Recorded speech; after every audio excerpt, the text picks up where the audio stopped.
Assalamualaikum warahmatullahi wabarakatuh. Perkenalkan, nama saya Jeli Ismawan Soli dengan nomor induk mahasiswa 856837441.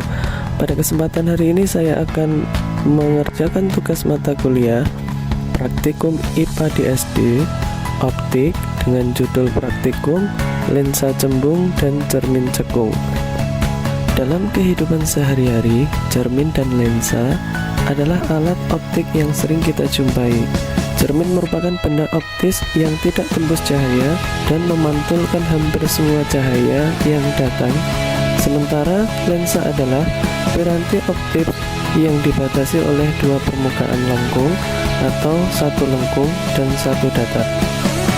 Tujuan percobaan ini yaitu yang pertama, menentukan jarak titik api F dan kekuatan lensa P dari lensa cembung. Kedua, menentukan jarak titik api F dan cermin cekung. Alat dan bahan yang kita gunakan yang pertama yaitu meja, yang kedua lensa cembung atau kaca pembesar, yang ketiga layar atau dinding, yang keempat sumber cahaya atau lilin, yang kelima mistar. Langkah pertama, susun lensa dan letakkan di depan layar sehingga sumber cahaya terbentuk bayangan yang paling tajam. Setelah bayangan paling tajam diperoleh, kita akan mengukur jarak benda, yaitu jarak dari lilin ke lensa dan jarak bayangan dari lensa ke layar. Ulangi percobaan ini beberapa kali dengan mengubah kedudukan lilin untuk mendapatkan set data yang berbeda. Pertama, jarak benda 3 cm dan jarak bayangan 6 cm. Kedua, jarak benda 4 cm dan jarak bayangan 4 cm.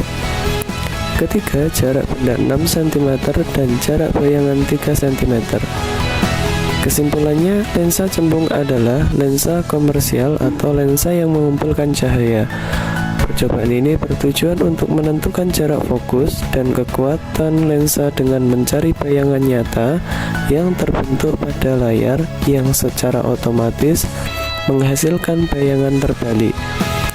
Berdasarkan ketiga data pengukuran, rata-rata lensa cembung adalah 2,0 cm, sehingga kekuatan lensa yang dihasilkan yaitu 50 dioptrik.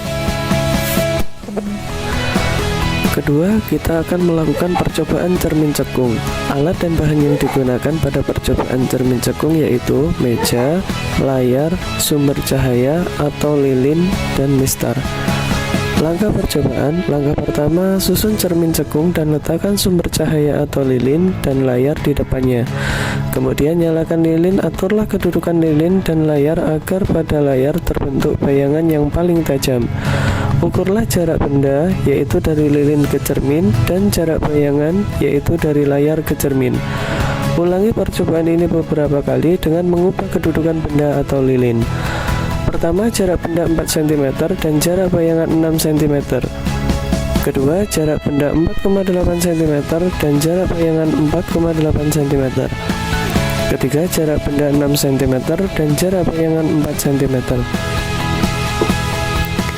Kesimpulannya, cermin cekung adalah cermin konvergen atau cermin yang mengumpulkan cahaya yang dapat memantulkan hampir semua cahaya yang datang. Percobaan ini bertujuan untuk menentukan jarak fokus cermin cekung dengan bayangan nyata yang terbentuk pada layar yang juga menghasilkan bayangan terbalik. Berdasarkan ketiga data pengukuran tadi, jarak fokus cekung adalah 2,4 cm. Cermin cekung memiliki titik api yang merupakan titik potong kertas sinar pantul. Secara umum, hasil kedua percobaan tadi menunjukkan bahwa baik lensa cembung maupun cermin cembung dapat digunakan untuk membentuk bayangan nyata, asalkan benda diletakkan di luar titik fokus mereka, dan jarak fokusnya dapat ditentukan secara konsisten menggunakan persamaan yang sama.